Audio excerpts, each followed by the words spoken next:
Bismillahirrahmanirrahim.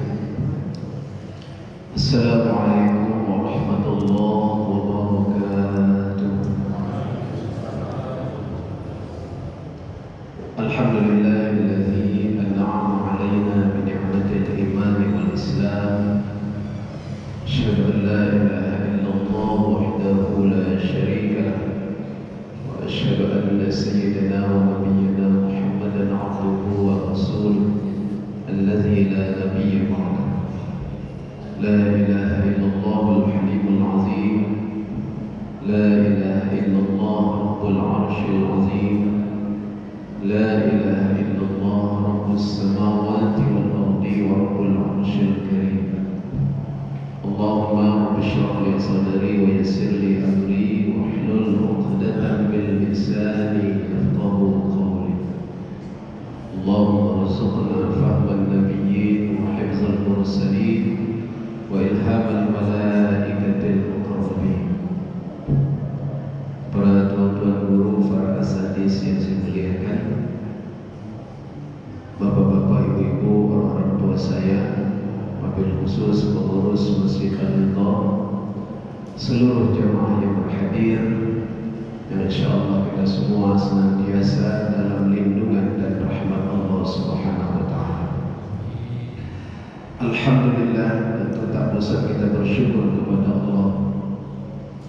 Kalau saya tidak salah, hari ini kita sudah berada di tanggal 18 Zulhijjah. Allah masih berikan banyak nikmat, karunia, taufik dan hidayah kepada kita, terutama keringanan langkah kita, kelembutan hati kita, bisa berhadir di masjid yang kita cintai ini dalam rangka ubudiyah, ibadah kita kepada Allah. Karena memang fungsi utama manusia diciptakan itu tidak lain kecuali untuk beribadah. Wa ma khalaqtul jinna wal insa illa liya'budun. Allah katakan tidak menciptakan jin dan manusia kecuali untuk beribadah. Fungsi utama manusia diciptakan adalah ibadah. Walaupun banyak fungsi-fungsi yang lain, sebagai petani, pedagang, pegawai, pejabat dan sebagainya, tapi itu semua hanya fungsi tunjangan saja untuk menyempurnakan fungsi utama kita sebagai hamba Allah. Jadi mohon maaf Bapak Ibu Ayah Bunda, kalau kita disibukkan dengan pekerjaan, bertani, berdagang dan sebagainya, tiba panggilan ibadah kita lupakan, kita lalaikan. Ini mohon maaf, manusia ini error. Dia lupa fungsi utama dia diciptakan sebagai apa. Sama seperti handphone kita. Fungsi utama handphone ini diciptakan untuk apa? Untuk telepon. Itulah fungsi utama handphone ini diciptakan. Walaupun Bapak Ibu dalam handphone ini banyak fungsi yang lain. Kita bisa mendengar YouTube, video, menyimpan foto, bisa ada kalkulator di dalamnya. Ibu-ibu paling suka Shopee. Banyak fungsi-fungsi, tapi fungsi utamanya adalah telepon, komunikasi. Apa buktinya?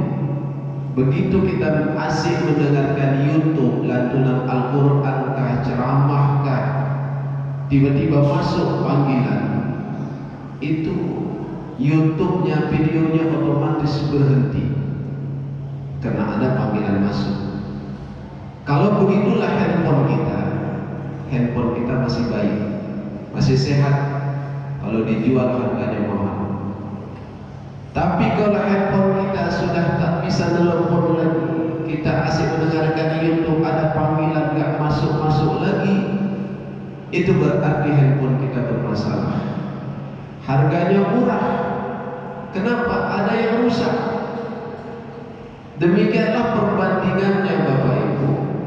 Seorang manusia yang sibuk dengan pekerjaannya, sibuk bersawah, sibuk bertani, berkebun, mencari harta, berdagang dan sebagainya, datang panggilan Allah, dia lupakan itu. ini manusia ini rusak, error, dan harganya murah di hadapan Allah. Bahkan manusia seperti ini tak punya nilai di hadapan Allah. Maka bersyukur kita pagi hari ini Allah berikan taufik dan hidayah kepada kita untuk bisa hadir di masjid sebagai bukti pengabdian kita kepada Allah. Mudah-mudahan Bapak Ibu, tentunya kita berharap setiap amal ibadah yang kita lakukan diterima Allah Subhanahu wa Ta'ala. Kemudian salawat dan salam tentu tak bosan kita lantunkan ke arwah junjungan kita, Nabi kita, qudwah dan uswah dalam kehidupan kita, baginda Rasulullah sallallahu alaihi wasallam, dengan ucapan Allahumma shalli wa sallim alaihi. Mudah-mudahan banyak kita berselawat kepada beliau. InsyaAllah kita termasuk umat yang kelak nanti mendapatkan syafaatnya. Amin ya rabbal alamin.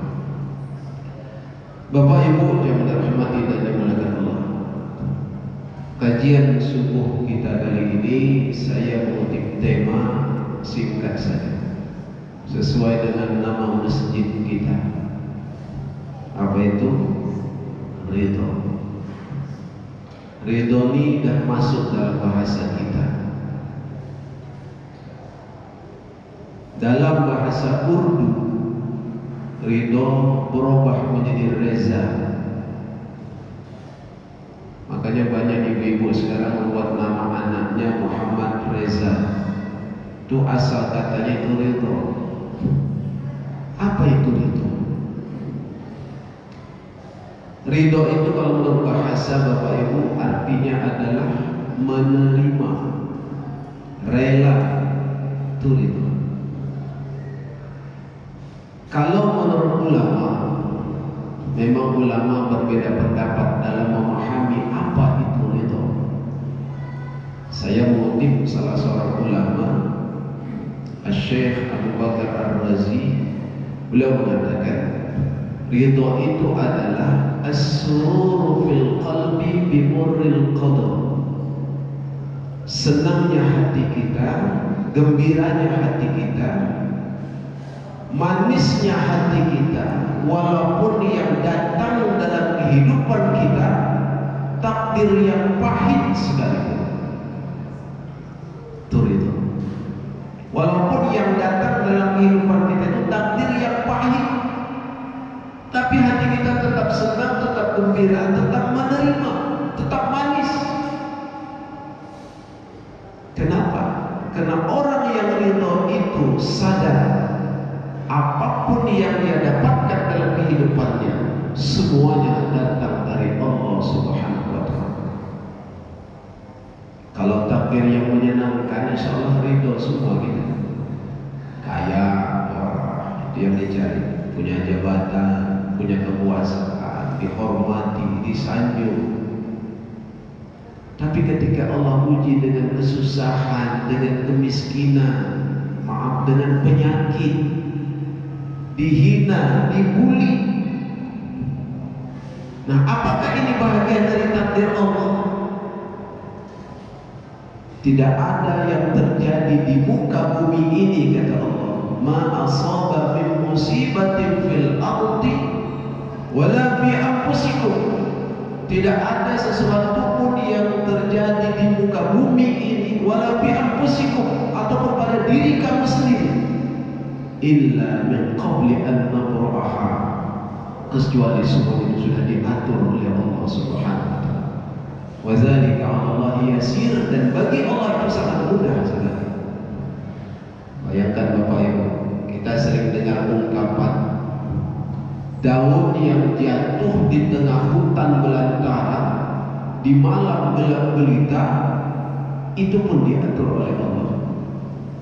Daun yang jatuh di tengah hutan gelap, itu pun diatur oleh Allah. Semut yang berjalan di atas batu yang hitam di malam gelap gulita, itu pun diatur oleh Allah. Konon lagi kita yang besar ini berapa kali lipat kali semut di kita dibesarkan, tak mungkin tidak ada takdir dalam kehidupan kita. Pertanyaannya, ridhokah kita terhadap takdir itu? Dan tak bisa tak ridho. Kita mesti menerima. Kita mesti menerima. Kenapa? Kita ini sebagai hamba karena menjalani zat. Maka dalam hadis qudsi apa kata Allah? Makasih. Man lam yarda bi qada'i wa lam yasbir ala bala'i falyakhruj min tahtis sama'i falyatlub rabban siwaya. Orang yang tak ridho dengan ketentuanku, tidak sabar dengan ujianku, silahkan dia keluar dari kolong langitku, silahkan dia cari Tuhan selain aku. Wah, ini bahasa ini keras Bapak Ibu. Orang yang tak ridho dengan ketentuan Allah, tidak sabar dengan ujian yang Allah berikan, kata Allah, silahkan dia keluar dari kolong langitku, silahkan cari Tuhan selain aku. Artinya apa? Orang yang tak ridho, tidak menerima ketentuan Allah itu seolah-olah dia tidak ridho Allah itu sebagai Tuhannya. Nah, jadi ridho itu terhadap apa? Terhadap semuanya. Berkaitan tentang perjalanan hidup kita, berkaitan tentang syariat agama, hukum yang Allah berikan kepada kita, mesti ridho. Maka itu zikir yang biasa kita baca Bapak Ibu, insyaallah hafal kita semua. Raditu billahi rabb